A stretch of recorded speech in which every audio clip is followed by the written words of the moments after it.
Butte and viewers, my name is Kiss the Butte and welcome back to KTP Network. Today I am reacting to Game of Thrones Kingsroad rejected by gamers over super scummy microtransactions. As bad as it gets. Let's get into it. I got a couple of things to say about this, but yeah, let's go. I gotta make sure I have my right reaction screen so we can see Vera, because last time it wasn't so good. Alright. Sometimes games seem to have a lot of potential with storylines and characters and world building, but then it's all ruined because of poor monetization systems, and that's exactly what's going on with Game of Thrones Kingsroad. First of all, I didn't even know it had already come out. Months ago when we heard about it, I was like, yeah, I'll give it a shot, even though it's a mobile game that's being ported It looks good, right? to PC. Like, I could probably dump a few hours into this. I'm a big Game of Thrones fan, and I've been looking for a Game of Thrones game for a long time, and this definitely should have been the full... I've been looking for a Game of Thrones Telltale Season 2. When are we getting that, WB? Huh? With the newly acquired Telltales. blown MMO that originally... And they know we want it too. They know that they know that we do, but they opt for this instead. Supposed to be, because this has not gone over well with gamers, and basically nobody is giving this a shot because it finally came out to early access and it is being met with very bad scores. So it says Game of Thrones Kingsroad got a lot of attention at the Game Awards last year, and it's easy to see why. A huge, gorgeous open world RPG set in Westeros should be a perfect formula, given how many other fantasy games have been inspired by A Song of Ice and Fire. However, it doesn't seem that Kingsroad is the game that fans are looking for. So first of all, right off the bat, as you can see, it did release in early access, so you have to pay an initial fee of either $20. That's not bad though. Like for a standard, I mean everything else is like, whoa, that's crazy. Ultimate pack $89, but that's not bad for $24. They're a little realistic with that release. $4.99, $49.99, or $89. But depends on how much is in the packs, because it could be another Life is Strange situation. $99. So it's not like it's a free-to-play experience, but the early access didn't go over well because virtually nobody was playing it, and you might think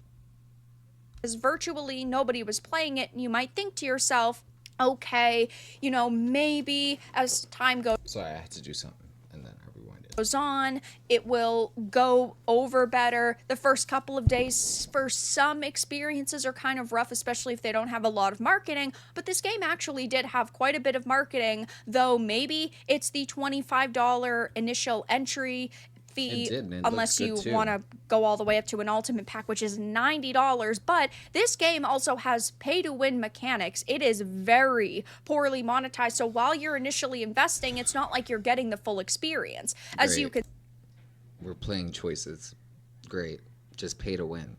And every single fucking, like, option. Excuse me for cursing. I'm just like, really? And see, over on Steam, it is currently sitting at mixed, and while some people are saying, meh, it's enjoyable for what it is, it still is not a perfect experience. There are lots of people saying misleading when they say co-op. It's only in dungeons that you can co-op with friends. Bosses are too overpowered even when you have more than the required momentum for the area. There is not enough to do after leveling up at a certain point, so you end up repeating the same stuff over, which gets boring. You have to pay to collect quest rewards when your RP points run out, as well as the prices are absolutely insane. Could be a great game, but just an obvious cash grab. The idea and premise of the game has potential, but it is literally ruined by the greedy creators. And this is so sad because I love A Song of Ice and Fire. I would love a fully fledged A Song of Ice and Fire MMO or just video game, because we've never really gotten a great experience except for like Telltale.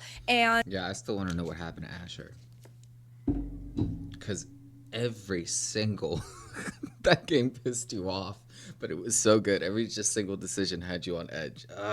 And this had potential, but it was just executed very poorly. This is a phone game locking content behind paywalls. Also, this is not a proper co-op. The game allows you to fight a boss in a room with a friend if you can afford to do it. You may need a second job, however, as much of the content is locked behind a paywall. You are even taxed to loot the gear you need to get stronger. Again, you must pay. It's not like a game that has some microtransactions, maybe like an XP boost or even a set of costumes for $20. No, we are talking about them charging you for every little thing. They want you to pay a monthly subscription fee. They only give you a certain amount of opportunities Every to loot little gear before you have thing. to pay. I mean, It's it like is poorly choices. monetized to hell and back. Now, am I It's like particularly choices, surprised to see that absolutely. this has happened? Absolutely. And I know some people are ashamed to admit that they play choices. You know, the book series where you gotta pay for you gotta pay microtransactions. You know, for certain choices if you want to win. But I don't care. I've played it. Yeah.